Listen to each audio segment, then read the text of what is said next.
Okay, so we've been trying to finish the first chapter of Chagiga, which has actually been a very enjoyable chapter, at least for me. I hope you all have enjoyed this. We've been learning a lot of different subjects now.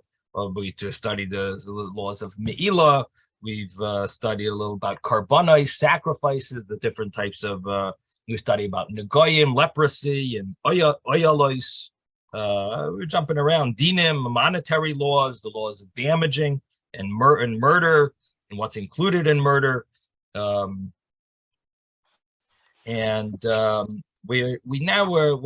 been going over the law of mikvah. That's really where we are up to, we're on page 11a, and I believe we did this inside, but I wanted to go over it. So the Mishnah had said taharos. Taharos meant that the laws of taharos, of purifying oneself, are not explicit in the Torah, but they do have what to rely on. And so the Gemara asks, Michtav Ksivan, what do you mean? They are pretty explicit. And the Gemara answered that we're talking about the measurement of a mikvah, that it doesn't say. Because it says you have to dunk your body in the waters of the mikvah, all of your flesh. And it's a little unclear what that means. And the way I explained it, and I started explaining it yesterday, that could mean that each person has his own measurement. So if someone's very short, let's say someone's 4 feet, their mikvah size maybe, as long as they can fit in it and they can dunk in it, that should be good enough. Maybe that would be the simple understanding. The rabbis said no, that we go by a official rule.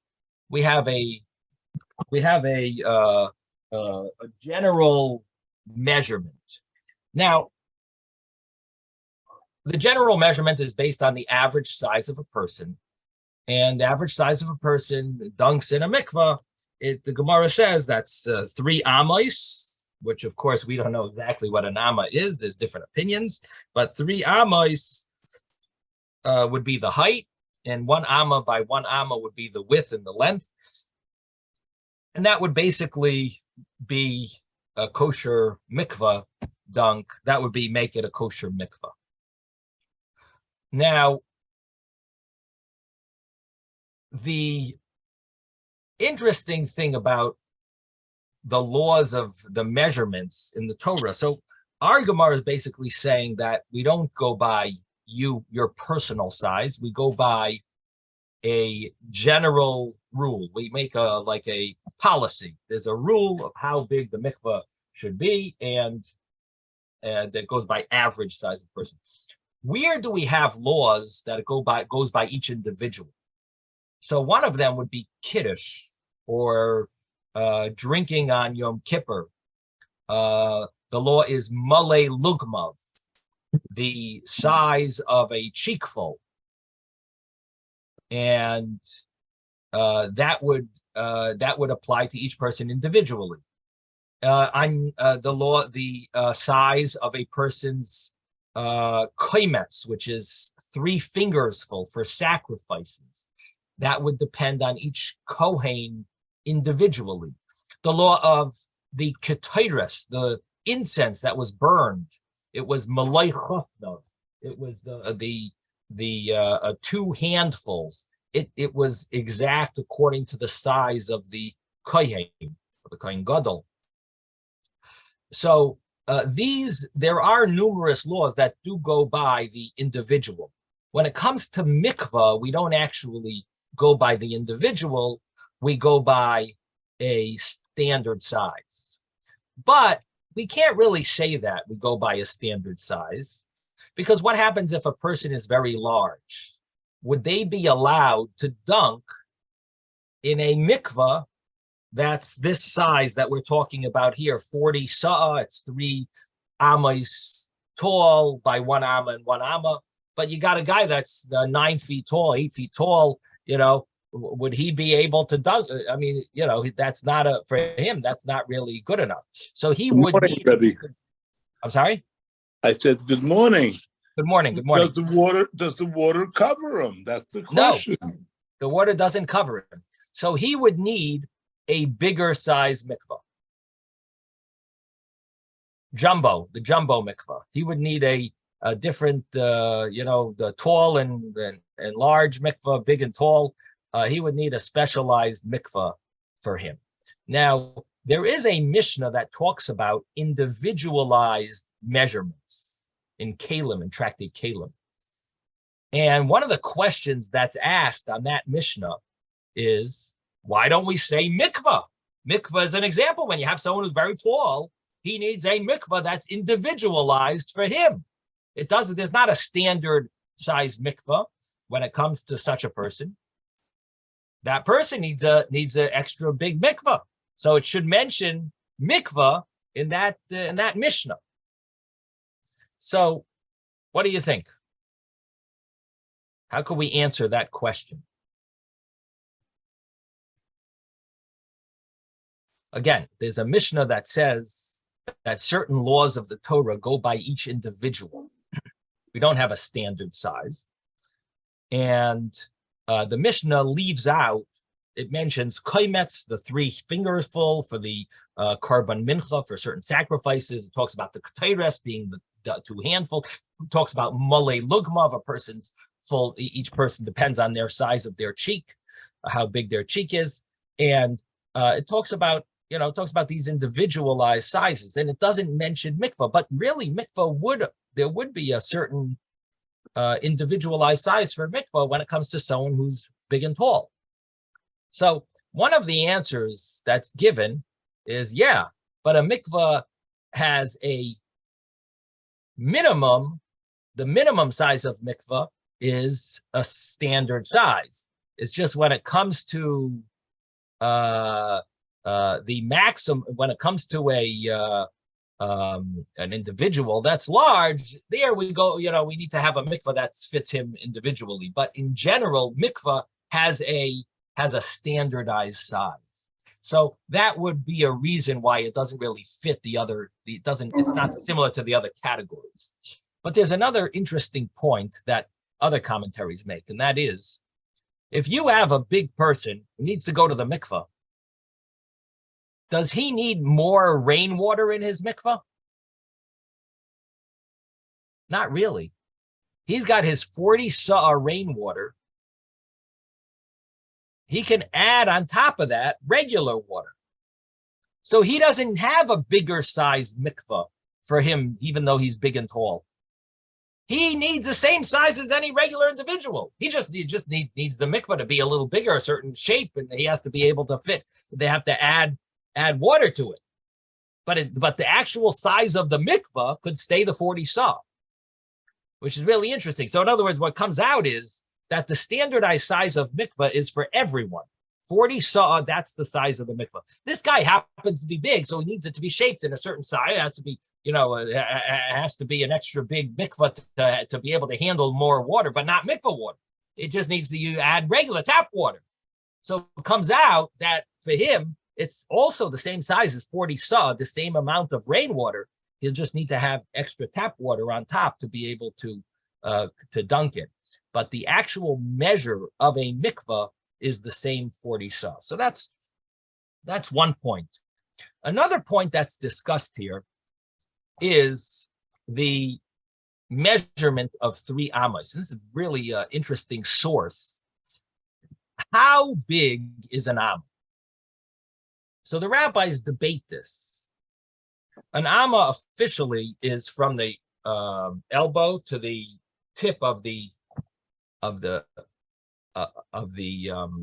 middle finger. Now, it varies on different people, of course. Now, the thing is that it could also be that different generations, people were, people have changed. People live longer, different generations than other generations, different countries.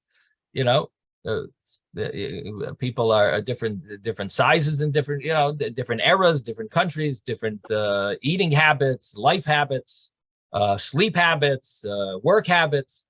Things could have an effect, on individuals. So the exact size of an amma is, of course, a debate between the rabbis. Now, it says that a person is 3 amas tall. That's what our Gemara seems to say, right? We're trying to figure out a standardized size for the mikvah. And it has to be a measurement that a body should be able to dunk completely in. That was the criteria of what a mikvah should be. And the calculation is 3 amas should be tall enough. Now, calculate 3. Imagine an amma is 18 inches. How much would 3 amas tall be? 1.5 feet times 3. Anyone? Math? A little math over here. 1.5 feet times 3. 18 times 3. 18. Anyone? 18. Come on. Chai. 54. We gave 3 times chai. 54 inches. 54 inches is 4.5 feet, right? 4.5 feet. Would you think that's the average size of a person today? No, Baruch. Not really, right? People When generally they are sit told. down. I'm told that the average size is 5'7". I don't know if that's correct, but someone once that's what I once heard. Now, 5'10" maybe, I don't know. okay. Now, our Gemara says 3 amas. So this could be a source that an amma is bigger than 18 inches. However, there are some other sources about the size of a person. And Taisvis deals a little with this. He brings different Gemaras. It talks about the size of a grave, how, when they used to use they used to bury in a cave type of size called a kuch, and talks about how big it was, how big they would make it, and mentions 4 amas, and talks about hezek re'iyah, which is how big of a fence, how big of a mechitza, some type of a partition should you make in order not to look into someone else's property. It would have to do with how tall people are, because depending on how tall you are, you would look into someone else's property. And then it also mentions the story in the Megillah when Haman and his sons were hanged. How big of a gallows was it that they were hanged on? 50 amas. 50 amas, right? Now, 50 amas, they were hanged on this 50 amas. How were they situated on this gallows? So if each person was 3 amas, how did that work? 3 amas would be 3 times 11, because Haman and his 10 sons. So that would be 33 amas. Now, what did you do with the extra 11 amas? So Taisvis has a commentary, the Targum, the Aramaic commentary on the side of the Megillah, that mentions that the gallows was 50 amas, but actually 3 of the amas was the part of the gallows that was stuck into the ground, 3 amas. And then you had 3 amas that were 3 cubits that were empty on the bottom. And then each of the sons and Haman were hanged in their 3 amas, but there was 1 amma in between each of them. So if you have 11 people, an amma in between each of them, Yes, 10. so that would be, well, it would be 10, but then the top one maybe had an amma on top of him, so that would be 11. Why? And then you have the 3 ammas, Why? because maybe he wasn't hanged on the exact, you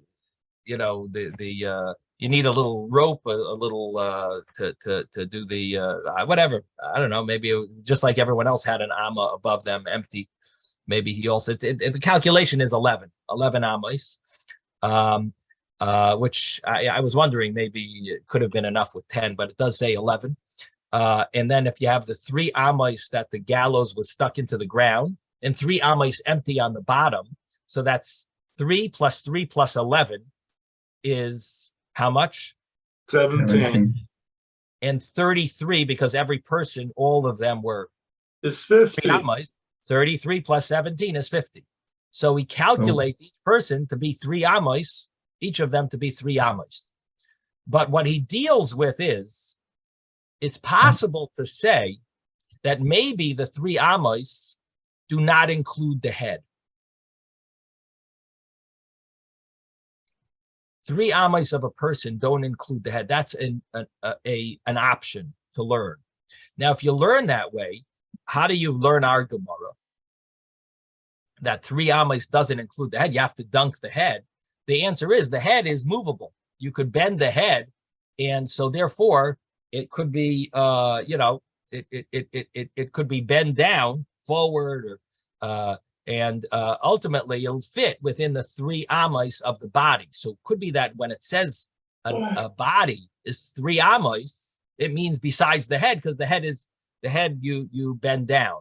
And he says the same thing applies to the gallows of by Haman and his sons.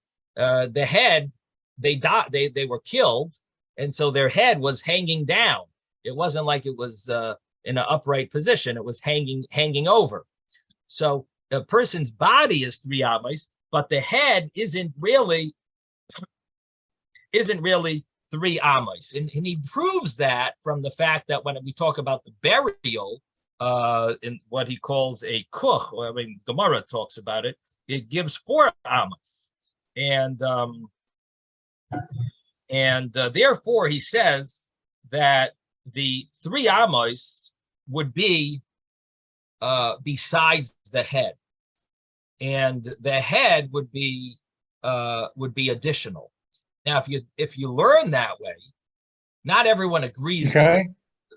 But if you learn that way, it comes out that manama could be 18 inches, because besides for the head, the body maybe is 48 inches, but the head would be another, additional, 8 inches or so, 10 inches, whatever. But Rabbi, yes, is he learning this from the word gufo that appears in what it states in here? I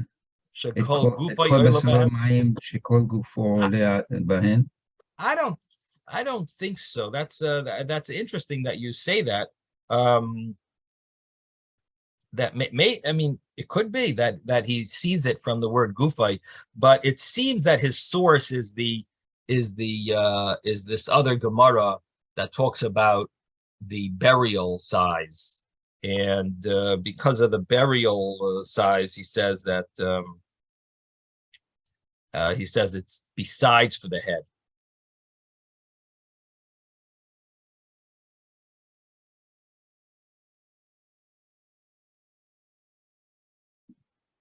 That's what it seems his source is.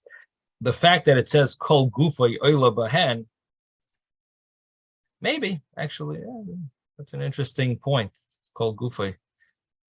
Now there is another Taisvis, there's 2 other Taisvis that talk about the same issue, and they interestingly mention that even if a person's head is bigger than these 3 amos, in other words, a person's body is 4 amos, it would still be enough to dunk in a mikvah that's 3 amos without bending your head.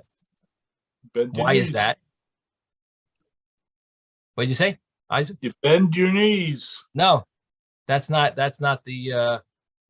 That's not make some. You bend your waist. Nope.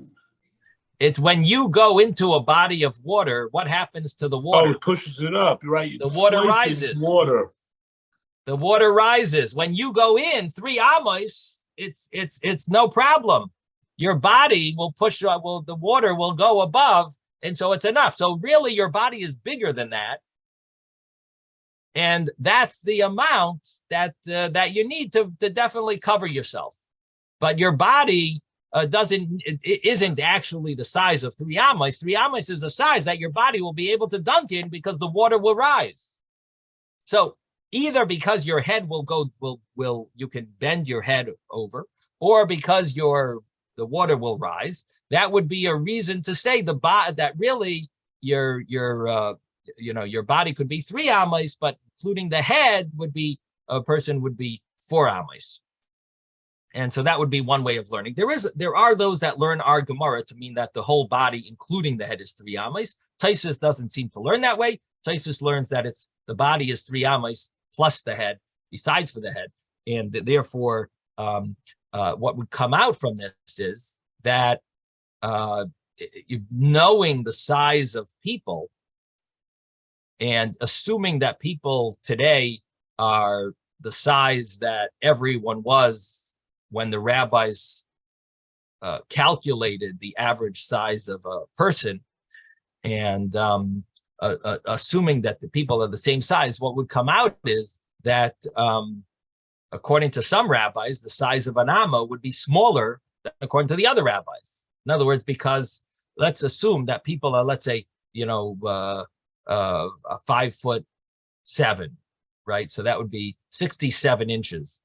So if you say that a person is 3 amos, you're going to have to say that an amma is close to 22 inches. So 22 times 3 would be 66. So that would be approximately 22 inches would be an amma. That would be that would make sense. A person is 3 amos tall, and an amma is 22 inches. Average person is 66 inches. That 22 inches is an amma. But if you say that a person is really more than 3 amos, the body is 3 amos. So what would come out is that an amma could be like 18 inches. And 18 inches, the body is 18 times 3, 54 inches. And plus the head would be, the person would be is 5'7", But that would be that would be connected to this Gemara about the size of a yes, Ben. I wanted to make a couple comments. One, I was in England in the museum, and they showed the armor of the people that were fighting in the wars, and the armor was only around 4 feet tall. The metal armor that people used to wear when they went to wars was only about 4 feet, maybe 4.5 feet tall. They were very short. And that was only a few hundred years ago that they used that armor. So people used to be short too. People used to be shorter. The other thing is, you said Haman's 11 sons were hung on the gallows. Ben, 1 second. Ben? But he didn't build it for 11 people. He built it for one person. He built it for Mordechai.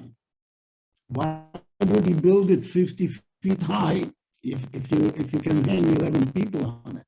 What do you think? I think, and I still think, that the 3 amos would be enough at that time for a person to dunk, and the head is not another amma. The head is about half an amma. So some of the water would be coming up, like you said, and probably would be enough. I didn't hear the There are last 3 sentence. things I wanted to know. The last sentence was that the head is not a full amma. Right. Amma, as far as we know, is 18 inches. The head maybe adds 8 inches, 9 inches, doesn't add 18 inches. Good point. So the way it works is that the head is not a full amma, true. The Taisus mentions that the reason why it would be 4 amos for a grave would be because that's also including the size of the coffin, and that would add to the to the measurement. but the actual individual, the body is 3 amas. That's his main point, plus the head. Besides for the head, the body is 3 amas. He says that the 4 amas, he uses a term here, mishum oivei tzidei ha'aron, the thickness of the sides of the aron, which I guess would include the back, the feet, a part of the coffin, and the head part. That would include all the both of those. Let me just see on the side. I have a little note here. Let me just see where that takes you to. Yeah, dafe ha'aron, the thickness of the boards. Yeah. Okay. Anyway, so that's what he mentions. Yeah. Okay. Good point. And as far as the armor, that was the National Museum that showed what the army was using, the soldiers were using in England. And I'm 5'10" at that time. Now I may be 5'9". But the armor was so short that I was amazed when I saw it. So what you want to say is amazed to see that the people were so short at that time. Right. So you want to say that the people used to be much shorter. That's what you want to say. I always believe. Short. What? I was once told that. Short. Very short. Right. Well, anyway, whatever it is, that's an interesting point. But the question is, when did that also change? Did people used to be tall and then they became short? Rabbi? Right? We don't know. Yes. Right. Okay. Yes, Moshe. According Ben. Good point. According to Rabbi Eli Mansour, who spoke at Safra Synagogue, the Egyptians were very, very small people. And Aharon overtowered them. He was very tall. So, if that's the case, there couldn't have been that much a marginal change in size between, the time this was the Tanoim and all, and the Gemara. I mean, and this, there couldn't have been that much difference in size. You know what I'm saying? Well, I don't know if you can bring a proof. Moshe and Aaron were 10 amos each. That's huge. They were huge. And that's huge, correct. Doesn't mean that it was representative of the size of the people at that time. Yes. I don't know. The general community, compared to the Yehudim, if that was the case, the Yehudim were taller and the others were smaller. I'm just going by Rabbi Mansour. So I'm just right. But if you want to say that Jews were taller, it probably is an average size of a Jewish person. That would probably be the way they calculated for the mikvah, the size of mikvah, because that would be the average size. Yes, Mordechai. Yeah, concurring with what just said about the Egyptians, there's a Gemara that says that Paro is only an it's for. Really? Yes. Yep. Yep. He was a little bully. That's unbelievable too. It's unbelievable. It's amazing that he could have such power. It's like who is the guy in Italy who was Napoleon. Napoleon was also very short, no? Napoleon. Yep. Yeah. But he wasn't from Italy, he was French. French. Okay, whatever, French. Anyway, all right. So let's continue. So we have the Gemara here about mikvah, the size of the mikvah, and how it's not clearly written in the Torah, but it is hinted to. There's what to rely on. It's implied from this psukim, and it's yesh lahen al mashi yismeichu. There is what to rely on. There is discussion if a person is toiveling vessels, would that also be biblically? Would vessels fall into the same category of the 40 sa'ar rule, that it needs to be a mikvah that's sizable for a human, for a person? Or is it possible that biblically a vessel could be, there might be sources that a vessel maybe would have a lesser of a size of a mikvah. So there is also discussion about a mayon. A mayon is a wellspring, a live, like a wellspring maybe doesn't have the same rule as a mikvah. So if a person were to dunk in an area that's by a wellspring, that could be a kosher mikvah according to some opinions, even if it doesn't have this size. And as long as his body will fit in it, he's fine. And the reason for that is it could be this law only applies to mikvah, which is gathered water, not water that's live. And some say that only applies to vessels if you're dunking utensils. Others say that it applies even to people. That if you dunk in a mayim chayim, a mayon, a wellspring, that would be kosher for a mikvah, even if it doesn't have this size. And this size would only apply to a mikvah, a gathered rainwater that's gathered in one place. Okay, so that's the end of this little piece of Gemara. And now we're up to the next law called tumais.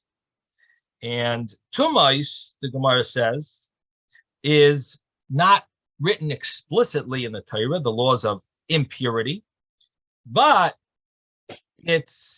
there is what to lean upon. Yesh lahem al masha yismaichu. It's not just a little hint. It's more than a hint, but it's not written explicitly. Now, the Gemara, of course, asks the question that it's been asking every single statement that we said in our Mishnah. What is the question? 2 words. Michtav kesivon. It is written explicitly. That's the Gemara's question. You're telling me it's not written explicitly. It's written explicitly. And the Gemara answers that we're talking about a certain rule in the laws of impurity regarding that rule. That rule is not written explicitly. But yesh lahem al masha yismaichu, there is what to lean upon to make this rule, to understand this rule. It's not just a tiny little hint. There is more to base it on, but it's not explicit. It's not necessary to say this concept that tumais are not written explicitly only regarding a certain rule. Ella, rather, only for this rule, l'cha'adasha min hasheretz. For the size of a adasha is a lentil, thank you, lentil from a sheretz, a creeping creature. Now, the like siva, that it doesn't mention that the size of a impure sheretz, an impure creature, it doesn't say what the size is. And we learn that the size of a sheretz, an impure creature that's dead, when it's dead, it imparts impurity. It is the size of a adasha, the size of a lentil. Now, there are 8 shrutzim. There are 8 types of creeping creatures that impart tumah when they die. They're called an av hatumah. They're like the father of tumah. They impart tumah to anyone who touches it or any vessel that comes in contact with it. They're the 8 shrutzim. And that, it doesn't say, the like siva, it doesn't say it explicitly that the size, if you have a piece of a dead carcass of a sheretz, of one of these creeping creatures, if you have a piece of it, as long as it's the size of a lentil, it will impart impurity. Now, what are the 8 impure creatures? So I have a book. There's a very interesting guy. His name is Rabbi Presworski, who he was a public school teacher, but he used to, on his free time, for years and years, he would do his research on different animals of the Torah. And after when he finally retired, he finally put together all of his findings, and he had letters. He used to send letters to different colleges that did that specialized in different animals and different fish and different birds and he tried to connect all of the laws of the Torah with what the animals are. So he talks about the 8 animals that their carcasses transmit ritual impurity.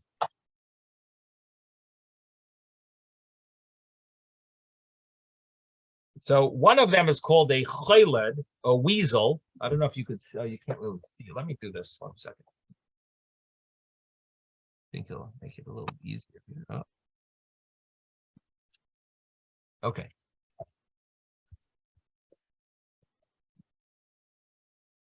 Not so clear, but that's called a cheled, a weasel. Then comes a ferret. Oh, a ferret. It's a species of the weasel. And that's that. And then the achbar, which everyone unfortunately knows of, they're the rat. And then he has a tzav, which is a toad. And a tzvardeya, which is the frog. And Tzvardeya is a toad. What is it? A tzav. What'd you say, Ben? Tzvardeya is a toad. Could also be a toad. Well, he did his research and he claims that this is a toad or an alligator. Is a tzav. He claims that it's a tzav. And he brings another picture of a frog that, and then he brings a third picture of a frog, the blue frog, poison. Yeah. Okay, these are all impure. And then he has the anaka, the hedgehog. Hedgehog. Okay. Yeah. Thank you. Tzav is a turtle. A turtle. So it seems like there's a discussion about a tzav. Well, maybe. So you just gonna now the kayach is the hardened, the lizard, and coming to an end over here. The lita'a is the common lizard. Yeah. And then he has a chaymet, which we're going to mention soon. Snail. The chaymet, the snail. He's round, curly. The slug snail. And then he has the tinshames is a mole.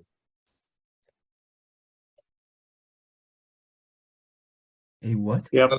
A mole. A mole. A mole. M-O-L-E. So these are all they're pretty dirty animals.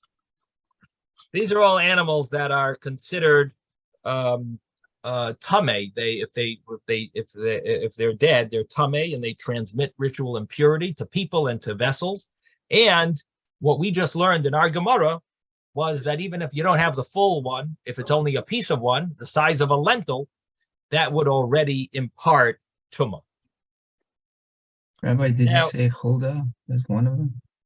Well, a weasel, cheled, yeah, I guess that would be another word would be cholda. I don't know. I'm not sure the Hebrew. He is what is normally used. Cholda. Okay, fine. So okay. So anyway, the Gemara here says that it's enough, even the size of a lentil. And how do we know this? Our Mishnah said, Yesh lahen al mashi yismeichu. There is what to rely upon, and there is what to base it on.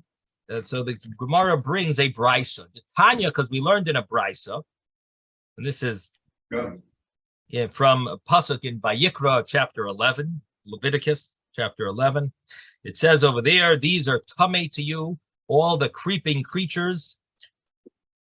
Bahem, it says the word bahem, kol hanageya bahem. So the word is bahem.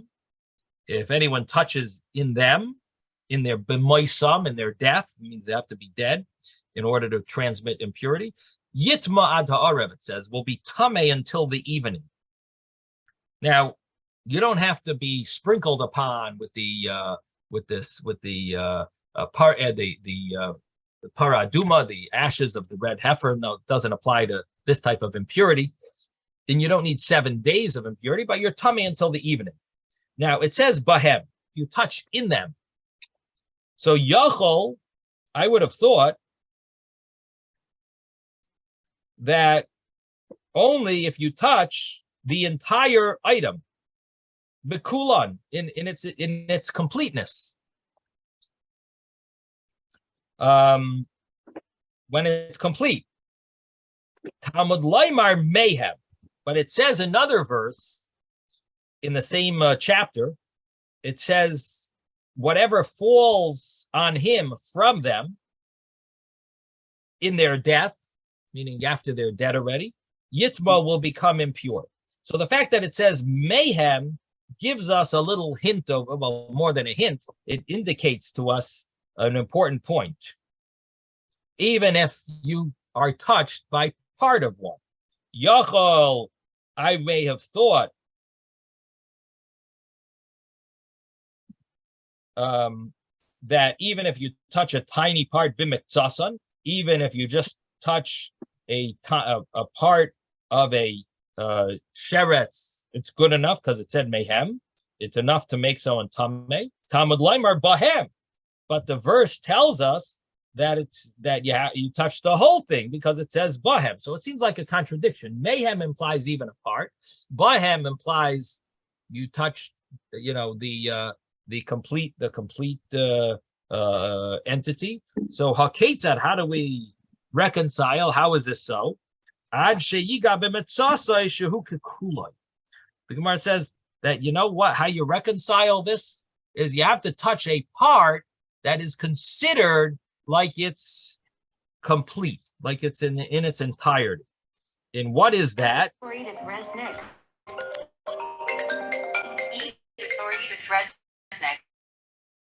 Shiaru Chachamim, the rabbis what is going on here? Hello.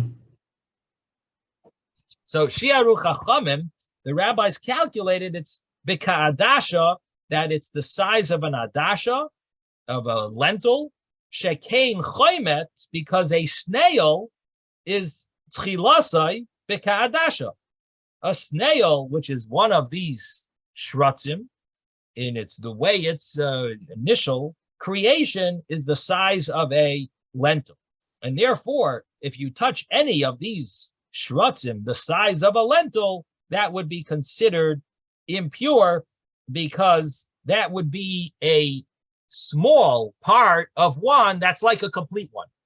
Why? Because that's the size of a complete snail when it's originally born. So that's the basis of the fact that even a small amount of one of these, of the 8 shrutzim, of these 8 creeping creatures are they transmit impurity, even a part of one, even the size of a lentil, because it's a part that's like a complete, and that's the size of a lentil. Rabbi Yossi, yes.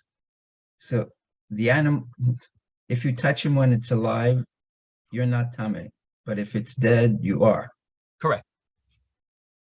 Okay. So Rabbi Yossi, Rabbi Yehuda says that the size of this small amount that's considered like a completion, he argues and says it's kizanab halata'a, it's like the tail of the lizard. The tail still shakes around, moves around, even after it's separated from the body of the lizard. And therefore, it shows that it's like a life entity of its own. So the way Rabbi Yehuda understands it, that if you touch anything the size of that tail of the lizard, that would be like touching an entire, sheretz, because it seems to have life even though it's even that small part. So that's the two opinions here, and the Gemara's emphasizing this law that the size of a lentil is the size of impurity. Yes, Avraham. What actually happens, remember as a kid, is when it's threatened, the lizard discards its tail and it wobbles around to distract the predator away from and then he runs away. But his tail is still jerking around. He's still what? The tail is still jerking, but it's separate from the body. Right. Because the body runs away and distracts the predator, so he goes for the tail. It goes for the tail, and even the and then he grows another tail. Yeah. Wow, that's such an interesting not all lizards, point. But it's ones I remember. Right. It's a very interesting point about the lizard, that it lets go of its tail, and the tail is that's a means of how it saves itself. But so the Gemara, according to Rabbi Yehuda, that tail is like a size that we're going to say is the meaning of a small part of one of these that is considered like an entire entity, because it looks like, or it has that impression that is the entire entity, which fits well with what Avraham is saying, that other animals think that's the whole lizard. They see the tail, they think that's it, So it has it seems like it fits with that idea, with that fact that it looks like its entirety. Question. Yes. So the lizard discards the tail moves around. If you were to touch the tail while it's still moving around, what is your situation? Or do you have to wait until the tail stops moving to be considered tummy? Is that considered dead? Because the problem is the animal is still alive, and this is a part of that animal, but it looks like it has life in it. Interesting. The tail doesn't have life. The tail is a reflex. So it's probably considered dead like even when it's shaking. I would guess that what Ben is saying is correct, although that's an interesting question. Would it be considered? Would you have to wait till it finishes? That's a very interesting question. But I would guess that it's really considered dead. But I guess we could look it up in the round. Well, no, the problem is we wouldn't be able to look it up, because this opinion is not the halacha. The halacha follows the adasha opinion, so it's not an accepted view in halacha. So you're asking a question on Rabbi Yehuda. What would he, what would his, according to him? I'm saying there is some form of life, some form still in that tail. If not, you don't think it would be tummy? No, I didn't say that. I'm not poskening. I'm just saying there is some form of life still in that tail. Because if Ben says no, it's just a reaction, That's life. Fine. No, he's right. Make me something with such a reaction. That's all. In a certain sense, he's right. It's dead, but that reaction is a sign of life. So in other words, that reaction is life. In other words, that is an element of life. It may not be able to sustain itself for long. It may not be capable of doing much. But if you're telling me that's not life, make me one. But it doesn't mean a tail that twitches. Right. But the fact is that we know from the laws of the laws of shchita, of slaughtering, that even if the animal makes twitches afterwards, and it does its squirming thing, the animal is considered dead. The chicken, the standard example is the chicken without a head. Rabbi. So it would seem that it's considered dead, even though it's making those shapes. Now, according to the Noahide laws, in the Noahide laws, we do say that they're not allowed to eat from that until the animal stops twitching. But in Jewish law, in other words, for Jewish people, I should say, for Jewish people, the law of mefarcheses is considered dead. Rabbi. So that's one area where the 7 Noahide laws, in a certain sense, is more strict than the 613 laws, because for a Jew, you would be allowed to eat from an animal that's still twitching because it's considered dead. For a non-Jew, they would be obligated to wait until it stops. Yes, Moshe. I was saying, taking it further, the tail, it's twitching. But in some cultures where they don't follow the Noahide laws, they cut the head off of, let's say, a frog, and the frog is still moving around and it's still going on for quite some time. What part of the body is considered dead, and tuma is the bottom part of the body, aside from the head, tuma, and the head is still moving around, the eyes are moving around longer than the body is, there's some cultures where this actually happens, where they'll, if that's part of their diet, they follow the Noahide, they don't follow the Noahide laws, you know what I'm saying? Just 1 second. I'm just thinking with regard to Ezra's question, I said that maybe it doesn't apply now because we don't paskin that way. The truth is, I think the question is a good question, even in halacha. Because even according to the other opinion, what is the law of twitching with regard to impurity? In other words, it should apply to everyone, even though the size that we'll go by is not the size, but that law could apply. Maybe it could apply to every case. So I take that back. I think it's a good question, even in halacha, and it probably says what the din of, in Hebrew, would be called mefarcheses, and what that law would be with regard to tuma. I'm just looking it up here and just seeing if anything comes up on Google. Let's just see, because otherwise I'll take a look in the Rambam, but I don't have the Rambam in front of me now, and we're limited with time. So let's see if anything comes up here. It talks about regarding Aver min Achai in Chulin.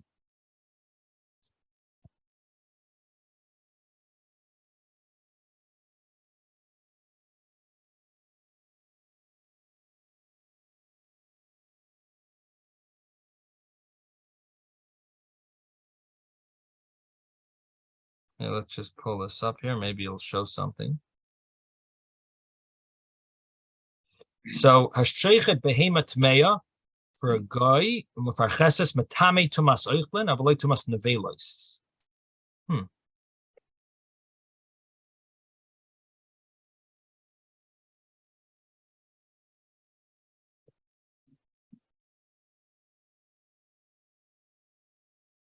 But it seems to be a whole debate over there. It's complicated Gemara over there. So I'm going to have to look it up. It seems like it might discuss this in the Gemara. There's another gory example. Can I share it with you? I saw this in an exhibition. During the French Revolution, a doctor of scientists was interested to see how long, when the head was chopped off, it remained conscious. And he took the head was chopped off, it fell down the basket, and he asked the head the name, "What's your name?" And it replied, "Jack, Coach, whatever." And then he eyes closed or whatever, and he couldn't talk anymore. Wait, when was this? It was an exhibition I saw. I think it was in New York. It was different things. And went into a dark room, and it gave that example of, the head being chopped off, and he could answer the name. And but it wasn't just I was actually saw the exhibition and kind of really gory. So I don't know. It's as long as the blood takes the drain from the brain or whatever. I don't know what it was, but maybe there was blood still circulating in the brain, which enabled it to, to be conscious that moment. But how reliable is that? Well, it's in an exhibition, and it was fact. It was written, discovered somewhere. It wasn't a funny thing. It wasn't a comedic exhibition. It was a serious, it was more scientific exhibition. Yeah, exactly. Wow, that is very interesting. It's freaky, yeah. Very interesting. Okay, let's see if we could do the next little piece over here. So we have the law of arayos. Arayos are the prohibitions of who one is allowed to marry. And this is another case where it's not clearly written in the Torah. It's not explicit, but there is what to base it on. And the Gemara says the famous question, arayos michtav ksivan. They are clearly written. It talks about all the different details of who one is allowed to marry, who one isn't allowed to marry, and it talks about all different relatives and people, and different scenarios and situations. And so what does the Mishnah mean that it's not explicit? So the Gemara answers, Lo nitzracha ella, no nitzracha, it's not needed, and rather only for bitay, lebitay. And I don't know if you have it, but there's another word that they add in over here, ella, rather. It's only needed for bitay. We just turned the page. We're on page 11b, and it's only needed to tell us this law about the prohibition of a person having relations with his daughter, but it adds one word here, me anusasoi. The Torah talks about not having relations with one's daughter, but what about one's daughter from a woman that you are not married to, but rather from someone who you had relations with? Like, for example, the case the Mishnah, the Gemara gives is anusase, someone you raped. So you raped someone, they got pregnant, and you had a girl, and then you want to marry this girl or live with this girl. So there is a prohibition, even though she's not your daughter through a marriage, but she is considered your daughter. Now, the verse does talk about not marrying one's daughter. Ervas isha uvita, it says. There's a prohibition of marrying a woman and her having relations with a woman and her daughter. Literally, it's the term would be ervas, uncovering the nakedness of a woman and her daughter, which would mean that you wouldn't be allowed to marry a woman. And interestingly enough, it says ubita and her daughter. Now, her daughter would apply whether it's through you, meaning you impregnated your wife and had this daughter, or it's this woman's daughter who you're not allowed to marry because you married the mother. You can't marry her daughter, even if this child is not through you. Now, the thing is that it doesn't talk about a case of rape. It talks about a case of marriage. And the reason we know it talks about marriage is because it says Isha. Isha means one's wife. So the erva of a wife and Bita and her daughter, again, that would apply whether it's through your daughter or not. It would be prohibited to marry a woman and her daughter. Now, I did send out a paper. I don't know if you got it like 2 days ago for this Gemara, make it a little easier for you to follow. But you might have gotten it maybe 2 days ago, I think, or 3 days ago, because I was hoping to get up to it. But basically, there is a verse that talks about having relations with a woman and then having relations with the daughter or granddaughter through rape. And that would be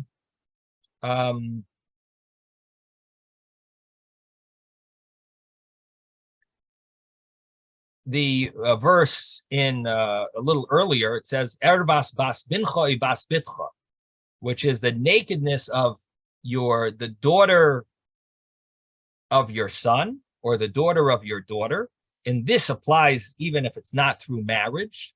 It would be a prohibition to have relations. Now, it says over here, Ervascha hena, and it says in the previous verse that the earlier one on this page, I should say, it says Sha'ara hena. So it says the word hena by both. So the reason why it says hena by both is to teach us that the same laws that apply to the first, the verse that I have earlier applies to the second one. So in other words, one is also not allowed to have relations with his daughter. In other words, the verse only talks about the granddaughter of someone you raped. So a person raped a woman or had relations not through marriage, and they have a granddaughter together, and that granddaughter will be prohibited. But what about a daughter? Doesn't say. But we learn from the word hena that it prohibits also the daughter, because the word hena in the previous verse talks about a daughter, and the word hena here will also include the daughter.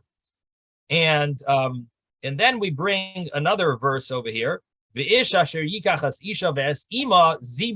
a man takes a woman and her mother into his household as his wives, it is called zima, depravity. Both he and they shall be put to the fire, meaning they get punished, death penalty, that there will be no zima amongst you. And the word zima is here, it's as if it's written by both verses to teach the penalty, the death penalty. So let's go back to the Gemara. It says that it teaches bitoi me'anusaso. So basically what we're talking about is that a person's daughter, it doesn't say clearly that one cannot marry if it's not through, if he gave birth to this daughter through rape. If he gave birth to the daughter through marriage, then it would definitely be prohibited. But if he gave birth to the daughter through rape, it doesn't say it clearly. It does say the granddaughter, but it doesn't say the daughter. And the granddaughter one couldn't get married to, but the daughter you wouldn't know, because it's it falls into a category where we can't use a kal v'chomer, an a priori argument. You can't use that to teach this law, and therefore basically it doesn't say it clearly. But the only way we know it is because asya hena hena. We learn hena hena, which is what I mentioned, that just like the earlier verse that talks about a natural daughter through marriage is prohibited. So here also where it says hena through rape, it also is prohibited a daughter through rape. And again, we're giving the example of rape, even though it would apply to anyone who's born not through a proper kosher marriage. We're just using the example rape, but it applies anything that anyone that's has relations and has a child, even if it's not actual rape, it would apply the prohibition of bitoi. And then the Gemara says that there's also a prohibition. There's also the death penalty. How do we know the death penalty?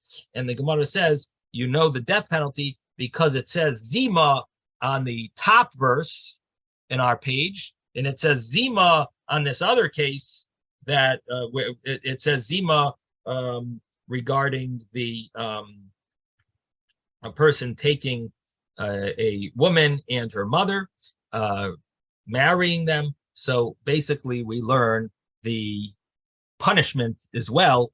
Asya hena hena, asya zima zima. We learn the punishment of zima. And then the Gemara says, hein hein gufei Torah. These are the fundamental rules of the Torah, all of these laws. And the Gemara asks, these and not others? Hani in hanach, these and not, in other words, these that don't say explicitly, or in that only that we have basis for These are Gufei Torah. These are fundamental laws of Torah. Hanoch, the earlier ones that it says in the Mishnah that are only hinted to, they aren't fundamental rules. They aren't considered ikar, important, major important laws of the Torah. So the Gemara answers that they all are. Hani, Elaema, Hain, Vehain, these and those are Gufei Torah. They're all major parts of the Torah. Hadran Allah Kol Chayavin. May it return to us this chapter called Kol Chayavin. We should always remember it.